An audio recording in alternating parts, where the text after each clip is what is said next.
Olá a todos, bem-vindos ao podcast das Conversas do Leigo. Hoje comigo um convidado super especial, conhecido de muitos dos seguidores e dos subscritores desta página. Tenho comigo da Real Tocha, como é conhecido no Instagram.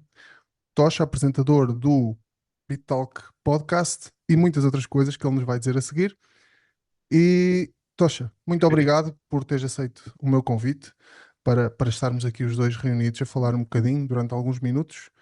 E não posso deixar de fazer a primeira pergunta de que quem é o Tocha?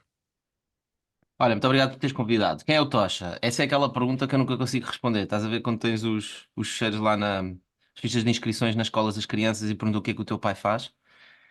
Pá, eu essencialmente o que eu faço é ajudar pessoas a criar empresas e invisto em empresas e desenvolvo tecnologia para ajudar as pessoas a terem empresas. Portanto, à volta disso, há um manancial de coisas, pá, desde pensar em modelos de negócio, pensar em estratégias, pensar em produtos, pensar como organizar em termos financeiros, o início de uma empresa, pá, porque às vezes não é simplesmente, olha, dá cá este dinheiro e eu vou começar a empresa. Pá, às vezes há outras coisas que as pessoas precisam.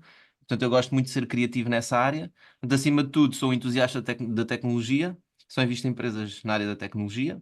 Portanto, na Olicipay nós investimos em empresas em estágio pré-seed, tanto negócios como startups, sempre alavancados em tecnologia. Estamos neste precisamente a lançar a Angels Way, que é um fundo descentralizado, regulado pela CMVM. Sou host do podcast BeTalk. E agora estou a lançar uma empresa que é a Camudo, que tem como objetivo desenvolver tecnologia e com o objetivo de eventualmente criar uma inteligência artificial que consiga criar, gerir e operar empresas autonomamente.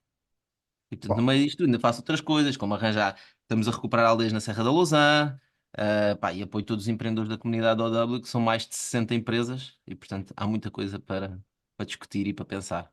realmente isso aí deve ser mesmo difícil. Quando diz lá profissão e depois tinha que ter Yeah. páginas para escrever isso tudo. Espetacular. Ou seja, a minha próxima pergunta que eu tinha aqui escrito foi agora há pouquinho. Como eu te disse, vamos um bocado sem guião. Isto aqui é só para eu não me Nice. perder. Ahm, Era o que faz o Tosh. Já respondeste. Portanto, uma das áreas que me deixou agora bastante curioso, que eu também já sabia que o fazias, era o investimento em startups. E eu acho que também eu olho e começo a pensar: o que é uma startup? É uma empresa pequena? É uma empresa que está a começar? Tem algo mais específico? Acho que ninguém melhor do que o Tocha para nos Yeah. dizer o que é uma startup mesmo.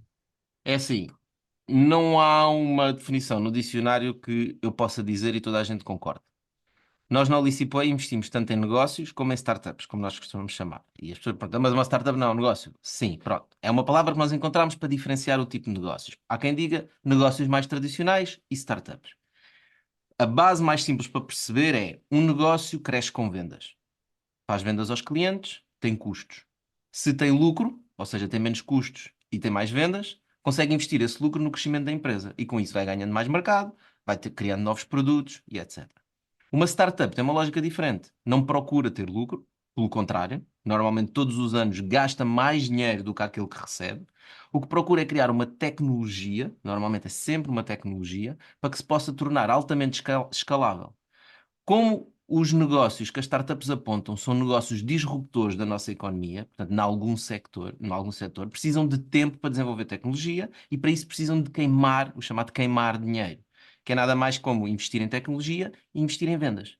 E, portanto, as startups procuram abarcar um largo daço do mercado e só depois de estarem nesse mercado e estarem grandes é que começam a pensar em ter profitability. Algumas nem sequer pensam nisso. Um exemplo típico é o exemplo, por exemplo, da Amazon, passou vários largos anos a perder dinheiro todos os anos e os investidores continuavam a pôr lá dinheiro. Porquê? Porque viam o potencial da empresa. Uhum. Até que chegou um dia em que o Jeff Bezos estalou os dedos e de repente aquilo dá milhões e milhões de lucros, não é? Portanto, um negócio é mais uma coisa simples, como por exemplo um restaurante, um cabeleireiro, uma agência de branding, uma software house. Portanto, um negócio que seja mais tradicional, normalmente existem muitos competidores no mercado e todos eles conseguem ter lucro no final do ano. Quer dizer, obviamente que há empresas que não têm lucro, né? Mas consegue haver mais do que uma empresa a ganhar. Enquanto nas startups andam ali à guerra para ver quem fica com mais mercado, não se importam de estar a perder dinheiro até terem mercado, porque sabem que last man standing wins it all. E Uhum. portanto é prático, normalmente é um winner takes it all market. Lá está, o Facebook ganhou, era a rede social número um. E por aí adiante, Uber, etc. Portanto, conseguimos ver vários exemplos. E depois, não sei se o que eu vou dizer acaba por estar certo ou não, que é, à medida que elas vão crescendo, vão tentando, entre aspas, comer as do lado, Uhum. com compras de empresas e assim. Isso é uma das estratégias. Portanto, uma das estratégias é teres um produto incrível, que os clientes dos teus competidores passam para ti. Outra estratégia passa por adquirir empresas competidoras e dessa forma conseguires logo apanhar muitos clientes. É importante dizer que nas startups, como quem coloca o dinheiro nas startups são os venture capitalists, os VCs, um fundo VC também tem os seus próprios economics. E os seus economics é alguém que vai buscar dinheiro aos LPs, que são as pessoas que põem dinheiro num fundo, e depois vai investir esse dinheiro e depois quer retornar o dinheiro aos LPs. Os fundos normalmente têm um tempo de vida de 10, 12, 15 anos, normalmente mais à volta dos 10, 12, e portanto em 10, 12 anos eles têm que conseguir investir o capital, apoiar as empresas a crescer e retornar o capital para trás. Como é que se retorna o capital numa startup? É a startup ou faz um IPO, portanto vai para a bolsa, que é o sonho de todas as startups, ou então é adquirida por outro, por um concorrente ou por outra empresa grande, uma corporate ou o que seja. Quando isso acontece, os investidores fazem cash-in, recebem o dinheiro e devolvem o dinheiro aos LPs, que esse é o objetivo do VC. Então, e porque é que algumas empresas, eu agora começo-me a lembrar, por exemplo, da Prozis, o Miguel Milhão já disse várias vezes que não quer que a empresa seja pública, ou seja, não quer que seja aberta ao capital público. O que é que ele pode ganhar com isso? Não o caso específico da Prozis, ou seja, eu vou tentar Sim, sim. generalizar um pouco Podes mais. agarrar noutro que é o Elon Musk, que já falou disso em algumas Exatamente. empresas dele, que também não quer ir público. Porquê? Porque a partir do momento que tu vais público, tu começas a ter uma pressão do público.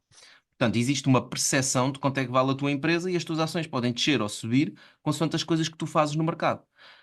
O Zuckerberg queria muito investir em metaverse, estava a gastar bilhões, 1.000 milhões, em português, não é, billions em inglês, Uhum, um, e o mercado estava a percepcionar a dizer este gajo é louco e, portanto, as ações do Facebook podem descer por causa disso. Mas ele está a olhar a long term. Mas a uhum, short term, no public market, as tuas ações descem. Para que é que uma pessoa vai para public market? É um género de uma funding round. Portanto, uma forma de tu captares dinheiro para a tua empresa e mesmo fazeres exit, ou seja, os investidores que estão na empresa conseguirem sair e fazerem algum cash-in, é ir para o mercado público, em que tu colocas uma parte da tua empresa nos mercados públicos, as pessoas compram as ações e depois lá está, tens aquele jogo, a quanto é que eu vou lançar as minhas ações? A 15 dólares, não é? Ao fim do primeiro dia, as ações estão a 25 dólares ou estão a 5, não é? certo. Portanto, a partir do momento que tu entras no jogo público, começas a jogar este jogo com o público em geral. E o Miguel gosta muito de dizer, epá, às vezes as pessoas não têm a capacidade de perceber a long term o que é que aquelas empresas estão a fazer ou não a fazer, e ele ficaria à mercê do que, digamos, o público acha sobre a empresa dele. Portanto, é um jogo que nem toda a gente gosta de jogar.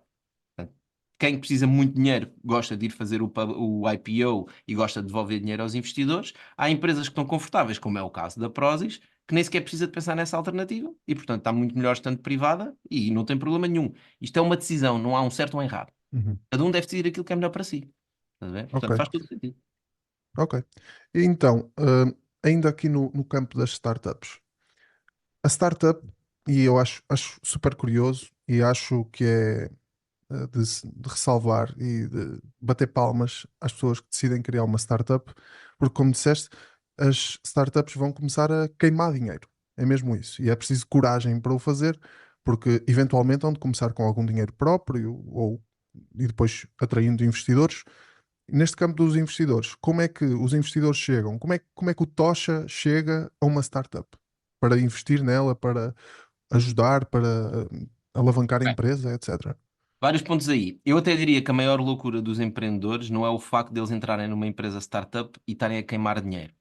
A maior loucura é mesmo que a probabilidade de uma startup ter sucesso é baixíssima. Portanto, como as startups, ao contrário do negócio tradicional, não vão atrás de uma fatia de mercado relativamente segura, eles vão para disromper mercados inteiros. E, portanto, a probabilidade de tu conseguires disromper o mercado é muito baixa. Uhum, Portanto, a dificuldade de um founder é, o founder cria uma startup e vai tentar mudar o mundo. Um investidor tem um bolo de dinheiro, investe em muitas startups e só precisa que uma delas mude o mundo. Portanto, quando um investidor tem um fundo de 100 milhões e investe em 30 ou 40 empresas, os economics de um fundo de um venture capital é basta uma empresa ter sucesso para pagar o fundo todo e dar lucro. E portanto, o Certo. jogo dos VCs, e por isso é que eles não investem em restaurantes, por isso é que eles não investem em cabeleireiros, em negócios tradicionais, porque o retorno potencial daquele negócio nunca lhe vai permitir pagar o fundo. E a lógica económica de um venture capital é sempre entrar numa empresa onde o exit daquela empresa lhe permita pagar o fundo todo e dar lucro. Se não houver esse potencial nessa empresa, não faz sentido o VC investir nessa empresa. Ok? Isso é um ponto. O segundo ponto tem a ver com o risco. Portanto, um empreendedor corre um risco, os investidores têm várias oportunidades para terem sucesso. Depois, como é que funciona o mercado? O mercado está dividido entre vários tipos de investidores. Uma startup, quando é criada, e tu disseste bem, pode ser financiada pelos próprios fundadores, pode ser financiada pelos chamados FFF, que são os Family, Friends and Fools. Portanto, no fundo é, pá, eu conheço aqui, os meus pais vão-me dar um dinheirinho, uns amigos e etc., que é aí o início. É o chamado pre-seed, às vezes até chamado de pre-pre-seed. Depois tens os investidores, por exemplo, de pre-seed, que normalmente são business angels. É, por exemplo, onde tu ou o Licipoi, nós entramos em pre-seed. O que é pre-seed? É, pá, ainda não há clientes, não há produto. Portanto, é mais um bocado uma ideia, já há alguma Ok, validação ok. de mercado, mas não há nada de especial. A seguir, a empresa consegue o pre-seed, começa a desenvolver o produto, começa a ir para o mercado, começa a testar as coisas, começa a ter algum revenue. Pá, algum revenue, estamos a falar pouco, 5.000 euros por mês, 1.000 euros por mês, seja o que for, depende das empresas. E aí entra a fase dos investidores seed. Os investidores seed já pedem alguma tração e já investem montantes maiores. Portanto, um pre-seed, vamos imaginar em Portugal valores típicos, seria 100, 150 mil euros. A seguir vais para um seed, que seria alguns entre 500 a 1 milhão de euros. A seguir ao seed tens outros investidores, que são os investidores de série A. Depois tens investidores de série B, C, D, F. Isto pode ser infinito. Uhum. À medida que tu vais subindo a escala dos VCs, portanto, desde pre-seed a Series A, cada um dos VCs olha para coisas diferentes. Portanto, o investidor de pre-seed não te pede vendas, porque tu não tens vendas. O investidor de série B, pá, não quer saber do teu PowerPoint, quer saber das vendas, quer saber dos números, quer saber quanto é que tu gastas para adquirir um utilizador. Qual é o lifetime value durante, ou seja, quando tu adquires um utilizador, quanto dinheiro é que ele te vai dar no tempo que ele for o teu utilizador?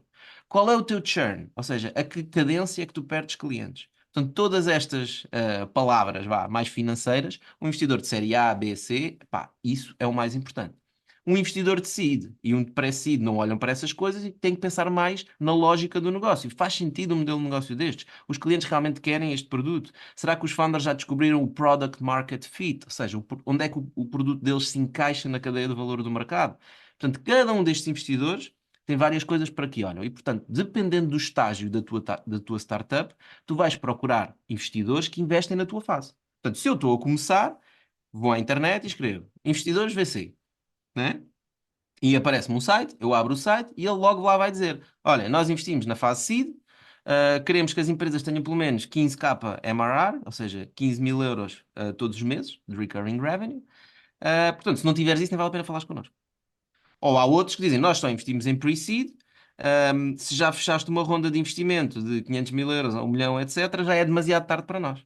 Por exemplo, no nosso caso, uma empresa que já tenha fechado uma ronda de 500 mil euros, já não faz sentido vir falar com a Alice Way, porque aí já está à procura de investidores da fase Seed, Series A. E nós focamos na fase Pre-Seed. Portanto, para cada uma das fases da empresa, tu tens de saber o tipo de investidores que queres procurar. Pá, e depois existe uma série de técnicas para encontrar os investidores. Pá, existem listas. Os investidores querem aparecer, não é? Correto. Certo, faz Também por sentido. causa disso, cada fase de cada VC tem técnicas diferentes para encontrar as startups. Se eu invisto numa fase de Series B, significa que é uma empresa que já tem vendas, pá, essa empresa já tem site, já deve ter aparecido nas notícias. Há utilizadores na internet a falar sobre o produto. Portanto, é muito mais fácil andar a procurar na internet e encontrar empresas interessantes e contactar os founders e dizer: olha, a tua empresa parece interessante, eu gostava de saber mais, até gostava de investir. Numa fase pre-seed, por exemplo, como nós investimos, as ideias estão na cabeça dos empreendedores. Ainda nem há site, não há produto, não há nada. E, portanto, encontrá-los é muito mais difícil. E, portanto, as estratégias que nós temos que seguir para encontrar esses fundadores têm que ser diferentes. Normalmente são mais estratégias de inbound. Ou seja, os empreendedores é que vêm ter connosco. Estão a começar a empresa, preciso de 100 mil euros para começar a empresa, vou procurar investidores em Portugal, descubro o Licipay, mando um e-mail ao Tocha, olha, tenho esta empresa, queres investir? É isto que a gente faz, está aqui o meu pitch deck, está aqui o meu plano de negócios. E, portanto, para cada fase há estratégias diferentes, tanto para os investidores como para os empreendedores. Respondendo Ok. a tua pergunta. Espetacular. Boa. Espetacular. E eu tenho que dizer isto. Foi mesmo para isto que eu, na altura, criei o Lego. Eu disse ao Tocha há pouco que foi uma brincadeira. E a certo ponto foi tipo, as pessoas vão me fazer perguntas para as quais eu vou ter que estudar para lhes saber responder. Sabendo sempre que não é aconselhamento financeiro, essas coisas todas, porque Certo. lá está, isto não é a minha profissão, não é a minha vida, é simplesmente um gosto. E aí, hoje descobri e aprendi mais uma coisa, que a ideia, que eu não sabia, portanto, não vale a pena dizer que sabia porque não sabia, a ideia pode ter investidores. Eu não sabia que, por exemplo, o Tocha investia quando a empresa era só uma ideia. Eu achava que já tinha que ter. Ora bem, tinha que ter uma série de coisas montadas, já tinha que ter provas dadas, etc, etc, e não uma ideia. Eu acho isso super Mas deixa-me curioso. fazer um parênteses aí, só Ok, para as pessoas não ficarem com a ideia errada, que é, com a ideia errada, aqui é piada. Como investidor, eu recebo muitas ideias. correto. Ok. E portanto, Não eu não duvido. posso investir em todas as ideias. E eu não posso investir somente na ideia, porque toda a gente tem ideias. Até eu tenho ideias no chuveiro. Toda a gente tem Uhum, ideias. E portanto, mesmo numa fase de pré-seed, uma fase inicial, os investidores procuram mitigar o seu risco. Porque o risco de um investidor, como acabámos de falar nas startups, a probabilidade é que ela vai fechar. Isso é o mais certo. Isso é o mais provável é que aquilo vai falhar. E portanto, como o mais provável é que vai falhar, tu queres procurar as oportunidades onde tu achas que o risco de falhança é um bocadinho mais baixo. E como é que, por exemplo, no meu caso, como é que eu procuro perceber se o risco é mais baixo? Há várias coisas que te indicam isso. Quando um empreendedor te manda uma apresentação com uma ideia e a única coisa que ele fez à volta daquela ideia foi fazer uma apresentação, isso não é bom. Portanto, isso é fácil. Isso é tu sentares-te em casa, fazeres uma apresentação, mandares para o investidor, arranja-me 100 mil euros para eu fazer isto. Portanto, tem que haver algum tipo de validação. Não estou à espera que tu estejas a fazer vendas e já tenhas o produto e etc. Mas estou à espera de alguma validação. Vou dar um exemplo simples, que já dei algumas vezes, que é, imagina que tu queres fazer um marketplace para vender móveis usados. E tu fazes um PowerPoint e mandas para mim e dizes, olha, eu preciso de 100 mil euros para fazer um marketplace de móveis usados, porque claramente há muitos móveis que as pessoas querem comprar e há pessoas que querem vender, isto faz todo o sentido, o mercado é gigante, isto é uma grande oportunidade. Ok. certo. Agora imagina o cenário B, que há uma pessoa que vem ter comigo e diz assim, olha, eu quero montar um marketplace de móveis, preciso de 100 mil euros. Nos últimos 2 anos, eu tenho gerido um grupo no Facebook, onde as pessoas publicam móveis que têm, e eu trago pessoas também que estão interessadas por móveis, e no meu grupo de Facebook está a acontecer N transações. Eu estou a ver as pessoas a vender. Eu não ganho nada com isso, porque eu faço aquilo por gosto. Pá, mas estou a ver que há uma oportunidade, porque cada vez mais pessoas do meu grupo estão-me a mandar mensagem a dizer: Olha lá, e tu não sabes onde é que há uma escrivaninha? E não sabes onde é que se arranja um armário? Epá, e eu então comecei a fazer um Excel, onde quando as pessoas publicam que estão a vender uma coisa, eu meto lá. E quando alguém manda uma mensagem a pedir uma coisa, eu tenho lá o link do post e mando as pessoas para essa pessoa. Uhum, Epá, está aqui uma oportunidade. Eu estou a deixar dinheiro em cima da mesa. Se eu conseguisse fazer uma plataforma onde as pessoas, em vez de porem no Facebook, pusessem na minha plataforma, se calhar eu podia ganhar uma comissão entre cada transação. Ok, ok. preciso de 100 mil euros para montar essa plataforma. Pá, completamente diferente, não é? De um Certo, lado, tens sem uma pessoa dúvida. que investiu tempo, que tem uma forma de ir para o mercado, sabe como adquirir clientes, tem estado a gerir o grupo e tem estado a colocar trabalho nisso. Essa pessoa será muito mais provável eu querer falar com ela e dizer, então, mas explica-me lá os números. Quantas transações é que tu vês a acontecer no Facebook? Ok, então agora esquece o teu grupo. Como é que vais potenciar a seguir? Onde é que vais buscar as pessoas a seguir? Qual é o teu plano? É pá, o meu plano era fazer ads, mas alguma vez fizeste ads? Sim, pá, olha, nos últimos 3 meses estive a gastar 50 euros por semana ou 50 euros por mês, uma coisa muito pequenina, pá, e tenho estado a conseguir converter algumas pessoas assim com esta frase e com aquela frase. Estás a ver? E tenho estado a fazer posts nas redes sociais e as pessoas mandam mensagem. Ou seja, mostrar trabalho.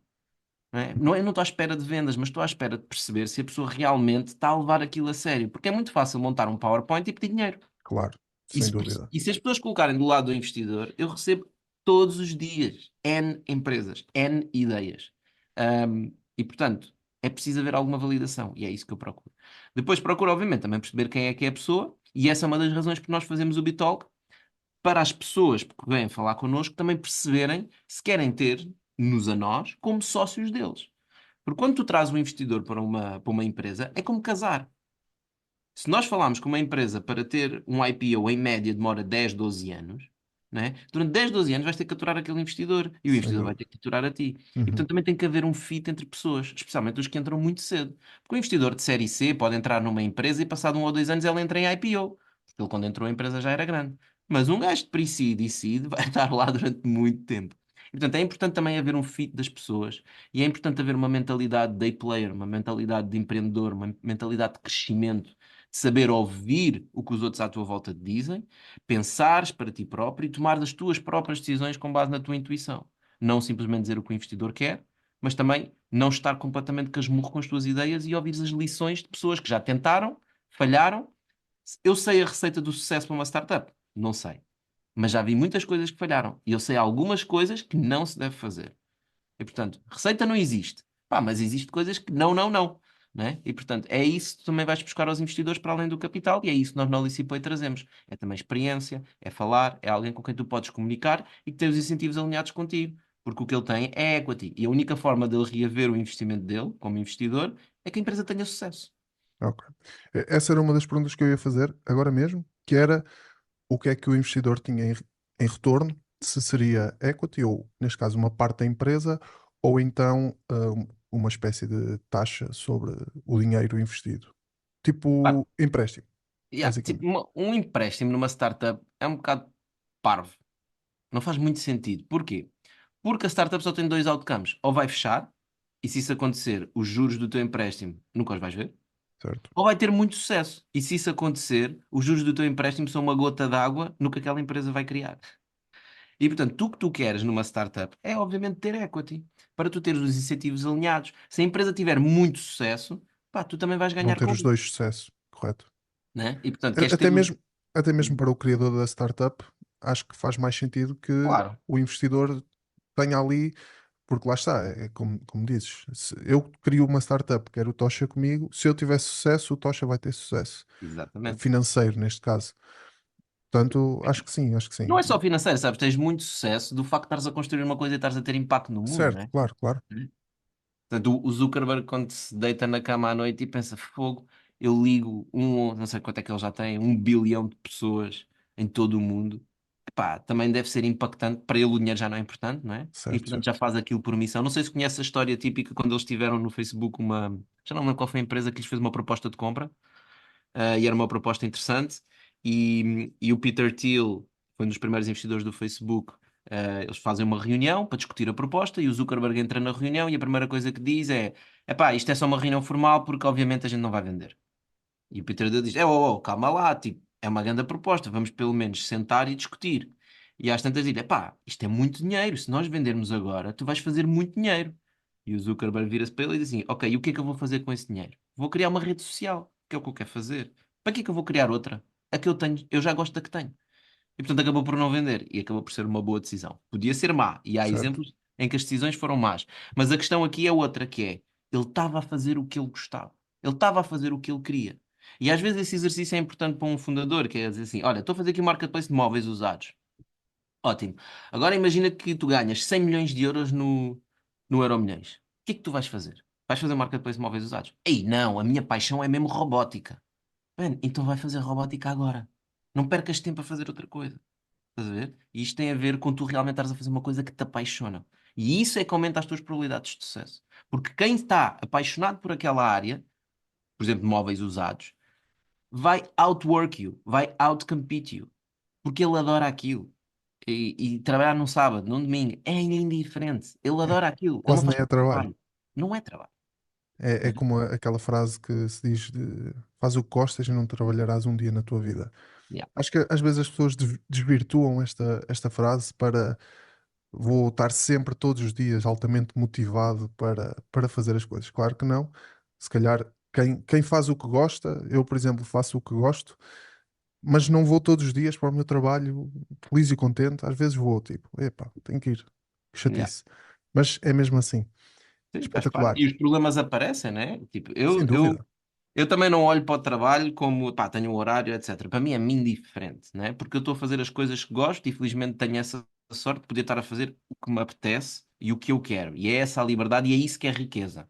Se tu olhares para a minha conta bancária, não vais dizer que eu sou rico. Mas se olhares para a minha vida, vais perceber que eu sou rico. Porque isso é que interessa. Não é o dinheiro que eu tenho na conta do banco. É a liberdade que eu tenho para fazer o que eu quero. Exatamente. Era isso que eu ia dizer. Palavra liberdade. Ontem falava com um investidor americano que nesta altura, não sei se vai sair antes ou depois aqui desta nossa conversa, e ele dizia mesmo isso, que quando ele era novo, ele queria ser muito rico, rico dinheiro mesmo, e poupava agressivamente. Hoje ele olha e diz que, ok, se for é, se não for não é. Eu quero é viver. E diz que vive muito mais tranquilamente. Mas eu acho que isso também vem com a idade. Bem. com o amadurecimento das pessoas. Neste momento, eu sou sincero, eu neste momento só quero é encher a conta. Mas acho que isso faz parte dos momentos. Ah, Aqui mas não me nos. leves a mal, eu também gosto de encher a conta. Não, não, não, não, não, eu não levo a mal de Não, todo. não é mal, desculpa, não me interpretes mal, é o que eu queria dizer. Eu também gosto de encher a conta. Claro que sim. Mas porquê que eu gosto de encher a conta? É para ter uma conta choruda? Não, é para eu poder fazer o que eu quero, para eu poder Isso. realmente ter liberdade para fazer o que eu quero, não é? Por exemplo, hum, eu não aspiro a minha casa. Pá, porque eu não gosto de aspirar-me. Mas eu Uhum, gosto de ter a casa limpa. E, portanto, se eu tiver capital para pagar a alguém que me possa vir a limpar a casa, enquanto eles estão a aspirar a casa, eu estou sentado no computador a escrever uma resposta a um business plan de um empreendedor que me mandou. Isso uhum. para mim tem muito mais valor eu gastar a minha hora nisso. E eu estou disposto a pagar para que outra pessoa faça um trabalho que eu não quero fazer. Se eu não tiver o capital, eu tenho que estar-me a esforçar por fazer coisas que não quero. E é isso que o capital dá-me, é a Exatamente. liberdade. Liberdade, sem dúvida. Voltamos a ver. Sem dúvida. Porque às vezes as pessoas ficam. Às vezes é um bocadinho o combate de egos de eu sou mais rico, eu sou menos. E eu agora vou entrar aqui num capítulo que eu aprecio particularmente. Uh, ter carros, ter carros. Eu, por exemplo, sou um apaixonado por carros. Um dia, se eu tiver um carro muito bom, que ainda não tenho, mas se tiver um carro muito bom, não vai ser pelo show-off dos outros, vai ser porque eu vou me sentir espetacular dentro daquele carro, eu próprio. Não é para andar a mostrar, nem a in your face das outras pessoas. Acho que às vezes as pessoas depois menosprezam o valor das coisas e quando é in your face, nós estamos mal é connosco próprios. Foi só Eu um acho à parte. Eu concordo contigo e eu acho que muitas vezes isso acontece e gastar dinheiro em bens materiais acontece por vazio de vida, se é que me entendes. Ou seja, Uhum. tu não tens nada na tua vida que te realmente te apaixone fazer para que tenhas impacto, seja na vida dos outros, seja no mundo. Tu não tens nada, então tu pensas, "Ei, vou comprar um relógio muito caro e compras e vais-te sentir bem porque dá-te aquela dopamina inicial, mas depois tipo, é só um relógio, ok, Uhum. agora eu gostava era de fazer isto ou gostava era de fazer aquilo. Portanto, essas coisas que tu realmente gostavas de fazer e construir coisas com outras pessoas, trabalhar com outras pessoas, ajudar outras pessoas, isso é que te preenche de forma mesmo real. Os objetos, pá, eu compro coisas simples que preciso. Poupo quando preciso de uma coisa, compro uma coisa com melhor qualidade. Sim, compro. Mas é por isso que eu estou a trabalhar. Não, eu trabalho, novamente, para ter a liberdade de estar a trabalhar nos projetos que eu quero, não é? E, portanto, quando nós, há uns tempos, decidimos criar e ajudar as pessoas a investir em startups e dissemos, olha, vamos criar um fundo de investimento que já é tipo uma DAO, Angels Way, e vamos pedir uma licença na CMVM. Não ganhámos um euro em todo o processo que nós fizemos. Aliás, gastámos muito dinheiro. E, portanto, e mesmo a Angels Way a correr, não é um negócio. Nós não ganhamos dinheiro nenhum. Na verdade, vamos ter que fazer outras coisas para conseguirmos pagar para que aquele projeto continue a andar. Mas o gosto e a satisfação que me dá de ter 450 pessoas que estão juntas numa comunidade, muitas delas a aprender pela primeira vez, a ver pitches de startups e vão aprender o que é ouvir um founder a pitchar e vão decidir se querem investir ali ou não em grupo, isso é que me preenche, não é? E tudo o resto que eu tenho que fazer à volta, eu vou fazer porque eu quero isso. E portanto, vamos criar uma sociedade de capital de risco e vamos encontrar uma forma de financiar isto e vamos passar todos os problemas cá na CMVM porque nós vamos lançar isto. E portanto, a satisfação está em depois teres ali a coisa a funcionar. O percurso E o é que impacto é nas outras pessoas todas uhum. que estão ali, não é? Pá, Espetacular, é isso é que interessa. espetacular. Eu gostaria agora de falar um bocadinho sobre o Bitalk. Hum. O Bitalk acho que é amplamente consumido pela minha audiência. Muita gente, às vezes, uma vez ou outra, eu faço um cortezito e assim, não é muito comum, mas às vezes faço. E uma vez ou outra também mandam-me assim uns episódios de olha, vê isto, não sei o que, não sei o que mais. E outras vezes eu vou ver porque me interessa o tema. O que é o Bitalk? Há pouco falaste do Bitalk também para que as pessoas entendam o que vocês fazem.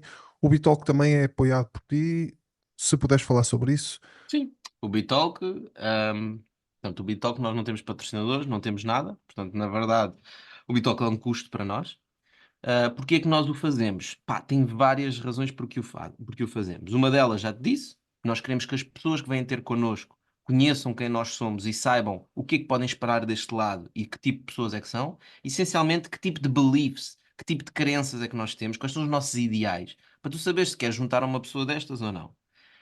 Isso é uma das coisas. Obviamente, o impacto que nós temos nas pessoas, e eu vejo esse impacto na rua, e sempre quando vou a algum sítio e mal também ter comigo e dizer, pá, vim aqui só dizer brigadão pelo Bitoque, pá, inspirou-me, fez-me mudar isto, fez-me mudar estas ideias, ajudou-me na minha empresa, pá, faz-me pensar em coisas novas, isso é brutal.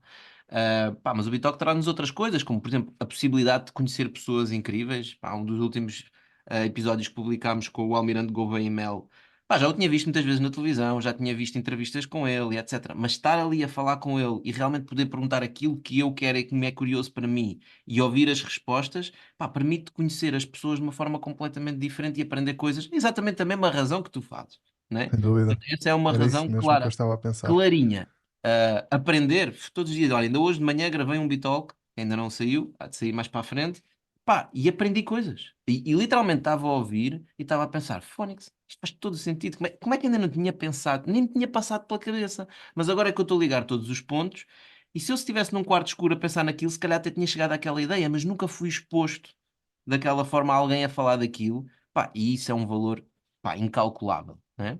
Depois, de uma forma mais egoísta, o Bitalk também é importante para nós conseguirmos lançar determinadas iniciativas que nós temos. Por exemplo, o Angels Way. Nós lançámos a Angels Way no Bitalk. Não gastei dinheiro em ads, nem nada. Publicámos nas minhas redes, publicámos no Bitalk e com isto conseguimos trazer 450 pessoas que querem investir em startups. E, portanto, também é importante para nós o Bitalk para lançarmos alguns projetos loucos que nós gostamos de fazer. Uhum. Quando os madeireiros estavam a cortar árvores na Serra da Lousã, pá, nós anunciámos no Bitalk também que estava a acontecer um crime na Serra da Lousã e com isso recolhemos milhares de assinaturas que agora levamos à Assembleia da República e que nos vai permitir mudar a lei das florestas em Portugal. Ou seja, este impacto também é importante, não é? But with great power comes great responsibility. E significa que à medida que o Bitalk cresce, eu também já penso mais quando vou começar um episódio. Penso melhor nas coisas que vou dizer, não é? Portanto, já há aqui uma responsabilidade, há pessoas que nos estão a ouvir. E portanto, também não é conter-me, porque eu isso eu nunca vou fazer e nós somos super autênticos no Vital. Pá, mas é pensar que, atenção, que o que tu dizes tem impacto. E portanto, pensa bem se o que tu estás a dizer é o que tu pensas ou simplesmente está a sair no calor do momento. E Certo. quando tu gravaste milhares de minutos, como nós já gravámos no Vital, pá, de certeza que já disse muitas asneiras. E vou continuar a dizer, porque se eu me tiver a controlar para não dizer asneiras, vou acabar por ser polido e parece uma daquelas entrevistas dos nossos jornalistas nas televisões em que tu ouves aquilo durante uma hora e meia e não tiras lá nada. Pois, Portanto, eu tenho que ser curioso e para ser curioso tem que ser autêntico. E quando eu sou autêntico, eu sou imperfeito e também cometo erros. E portanto, sem essa dúvida. vulnerabilidade também me ensinou a mim, estás a ver? Ensinou-me a mim a comunicar, ensinou-me a mim a conhecer-me melhor. Às vezes tu pensas uma coisa na tua cabeça, mas depois quando te sentas à frente de uma audiência e tens que falar sobre o tema, tu percebes, espera lá, se calhar eu não sei tanto sobre o tema como eu pensava, não é? Portanto, ensinar é a melhor forma de tu perceberes o quão bem tu percebes as coisas.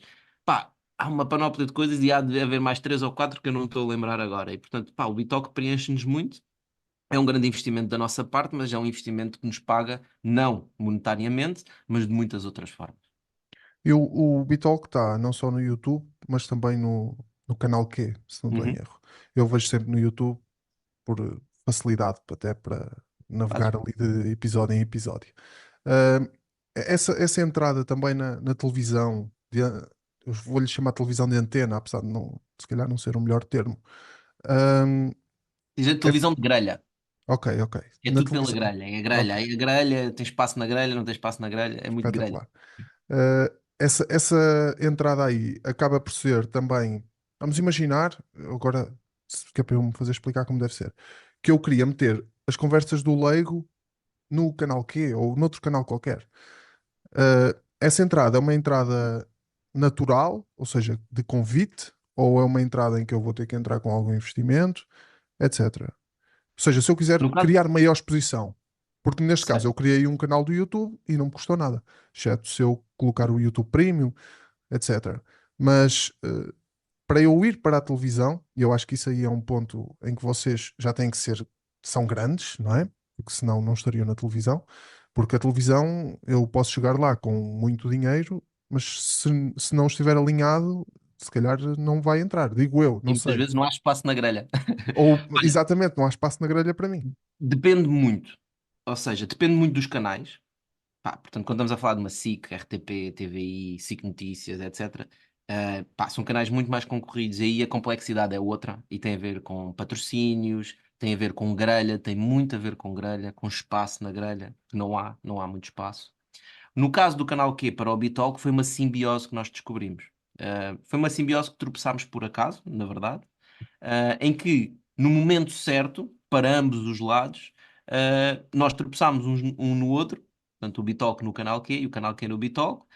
Eles estavam à procura de um conteúdo do género do que nós fazíamos e nós estávamos à procura de encontrar uma plataforma diferente onde nós nos pudéssemos exprimir e pudéssemos, lá está, ir para a grelha, mas com alguma liberdade, que é isso que o canal Q nos oferece. O canal Q, ao contrário dos outros canais, é um canal alternativo, é um canal diferente, é um canal que está muito mais aberto à experimentação e é um canal que nos dá espaço para nós sermos nós próprios e continuarmos a ser nós próprios, sem sermos condicionados de alguma forma. Nunca nos fizeram nenhum comentário nesse sentido, exceto nas coisas legais. Ou seja, não podes dizer asneiras ou não Uhum, podes mostrar bebidas alcoólicas em horário que não seja fora de horas. Exceto as partes legais, nunca fomos condicionados de nenhuma forma e, portanto, houve ali uma simbiose. E, portanto, como havia uma simbiose, não houve nem um pagamento do nosso lado, nem um pagamento do canal Q. Há uma simbiose entre nós em que eles gostam do nosso conteúdo e nós gostamos de lá estar. Para outros canais, epá, a conversa pode ser completamente diferente. E, portanto, em alguns é necessário pagar, sei lá, numa Netflix, às vezes até eles é que te pagam. uhum, E, portanto, pá, eu não te sei dizer porque eu não sou expert nessa área, certo. não conheço ao detalhe. Posso dizer o que aconteceu no canal Q e foi essencialmente uma grande coincidência onde havia o espaço para a simbiose. Ok, espetacular. Isso era uma curiosidade minha. E se calhar responde também a uma curiosidade minha também, que é, então, quando tu terminas o episódio um bocadinho antes para o canal Q, é por causa desse espaço de grelha? É, porque nós no canal Q não podemos, o espaço da grelha são 50 minutos. Ok. E nós temos 50 minutos e eu, por isso é que eu tenho, não sei, já reparaste, eu tenho sempre um tablet e estou sempre em comunicação também com a equipa que está na regi. Uhum, Pai, dizem, olha, Tocha, atenção, só tens mais 5 minutos, temos que fechar o programa porque estás a chegar aos 50 minutos. certo. Portanto, nós terminamos o programa ali, até porque, pá, se trabalhamos com o canal que é em parceria, não queremos mandar-lhes simplesmente um corte. Portanto, nós fazemos mesmo como se fosse um episódio para Uhum, eles e depois continuamos a conversa no Extended. E lá está, mostra mais uma vez que é uma simbiose, que é o canal que percebe, pá, nós só temos 50 minutos, mas vocês querem gravar 1 hora e meia? Pá, na boa, metam o resto no YouTube, né? E há malta do YouTube que descobre que nós estamos no canal Q e vai-nos ver na televisão, há malta no canal Q que descobre que nós também estamos no YouTube e vai-nos ver nas redes digitais. é isso mesmo. É a mesma simbiose a funcionar. Eu acho que essa palavra é uma palavra que eu gosto muito de usar, que é de simbiose, que é quando duas pessoas ou forças, vá, organizações, se juntam para tirar um proveito para cada Mútuo. uma, não Exatamente. é? Para cada uma, mas que sirva aos dois. Acho que isso é espetacular. É E a ele, mesma lógica dos zero-sum games versus non-zero-sum games, né? Portanto, num zero-sum game é tudo, por exemplo, a política, há um que ganha e há um que perde, certo, né? No futebol há um que ganha e há um que perde. Mas nos negócios não é assim.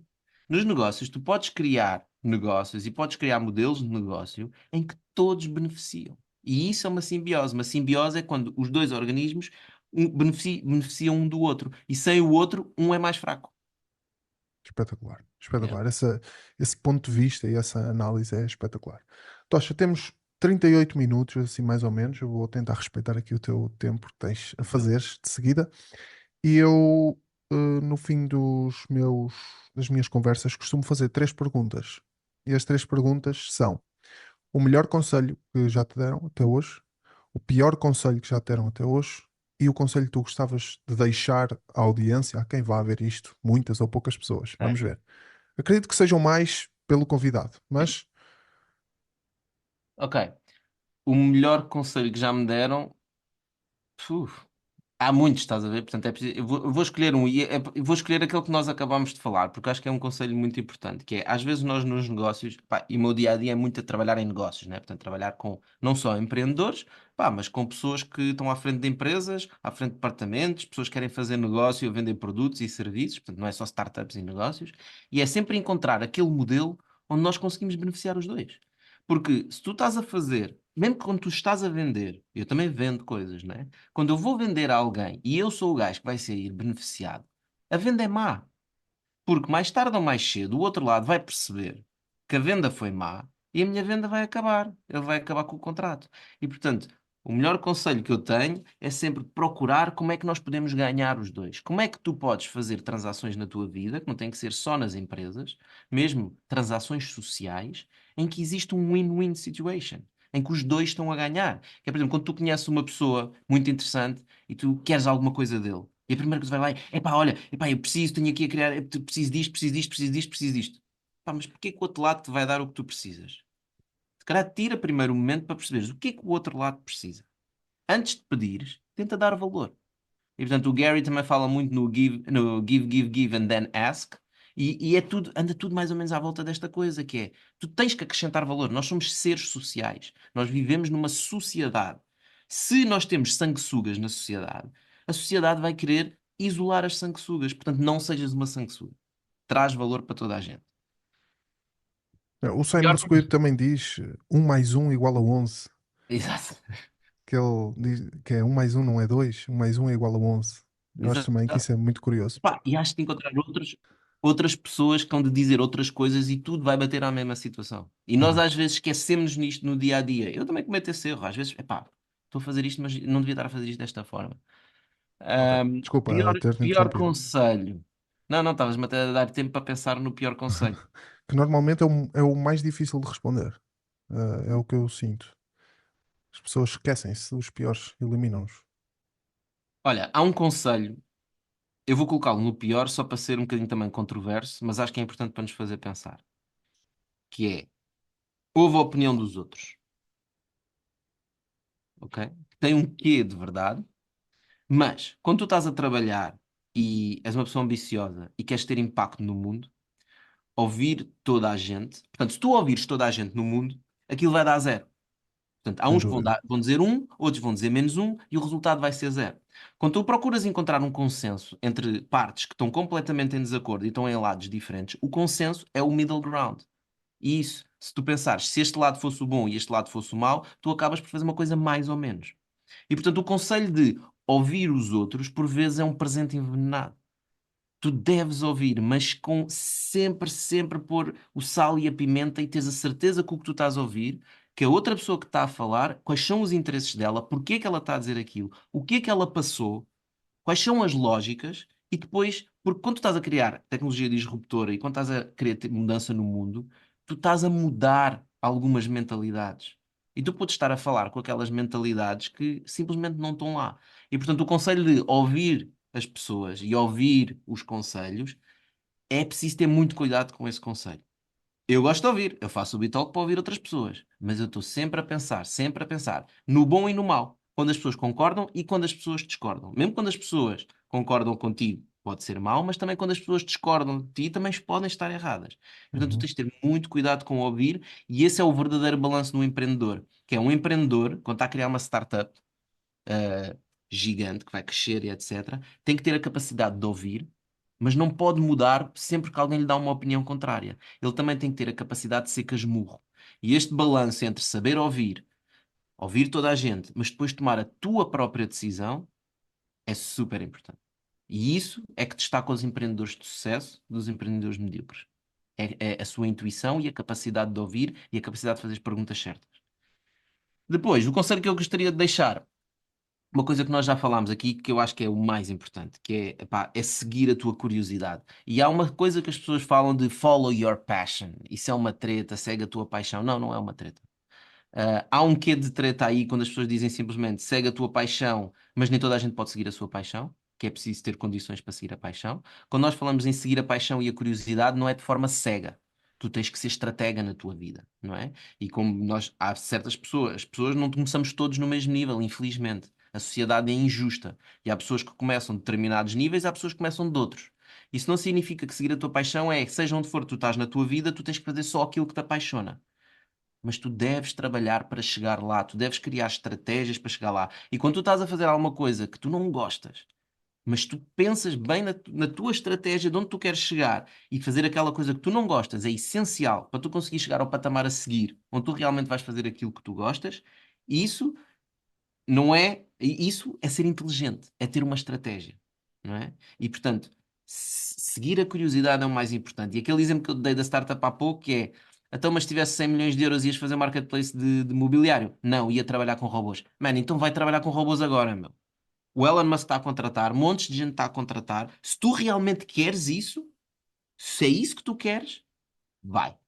E se não é isso que tu queres, então continua a incentivar a tua criatividade, continua a tua curiosidade, continua a procurar coisas diferentes, continua a experimentar coisas diferentes. Eu tenho uma frase que costumo dizer várias vezes, que é, digo à minha filha, que é: como é que tu sabes que gostas de batatas fritas? Tu sabes que gostas de batatas fritas porque experimentaste. Se tu nunca tivesses experimentado batatas fritas, tu não sabias que gostavas. Aliás, há uns vídeos engraçados de malta a provar Coca-Cola pela primeira vez online. Não sei quão fake aquilo é ou não. Mas eles nunca sentiram falta da Coca-Cola porque nunca a tinham provado. E hoje em dia, com a tecnologia toda e da forma como a nossa sociedade está organizada, tu podes experimentar bué das cenas, meu.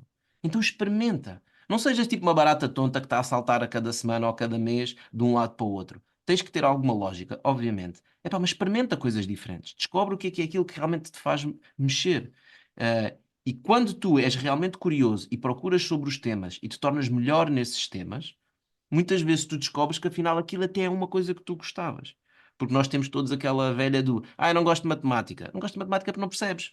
Porque a partir do momento em que tu percebes a matemática já gostas, não é? Mas se tu não Verdade. fores curioso para tentares perceber aquilo que tu não percebes, que tu achas que não gostas porque não percebes, tu nunca vais descobrir que gostas.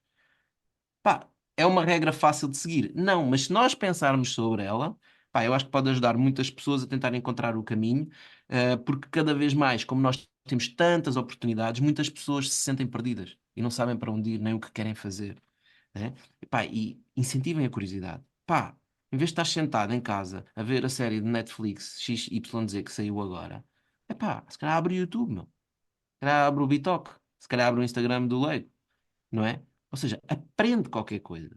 Incentiva a aprendizagem. Ah, mas eu também preciso descansar. Claro, eu também vejo um filmezinho de vez em quando. Pá, é normal, toda a gente precisa descansar. E toda a gente gosta de se divertir. Não, mas eu tenho prazer em ver aquilo. Ótimo. Mas se tu estás a colocar o teu prazer acima de tudo e vais passar 3 4 horas por noite, todos os dias da semana, a ver a série, não te admires que ao fim de 2, 3 meses estás a olhar para trás e sentes-te perdido.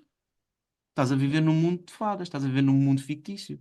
Não estás a viver no mundo real e não estás a incentivar a tua curiosidade.